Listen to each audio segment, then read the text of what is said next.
एकदन्तम् चतुर्हस्तम् पाशमङ्कुशधारिणम्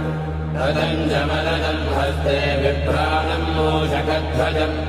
रक्तम् लम्बोदरम् शूर्पकर्णकम् रक्तपाशसम्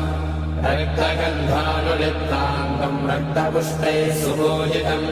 भक्तानुकम्पिनम् देवम् जगत्कारणमच्युतम् आविर्भूतम् च सृष्ट्यादो प्रकृतेः पुरुषात् परम् एवम् ध्यायति यो नित्यम् स योगी योगिनाम् वरः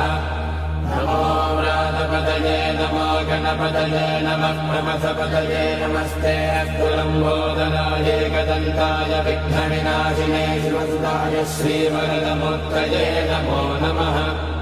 एतत् सर्वशेषयोधीते स ब्रह्मभूयाय कल्पते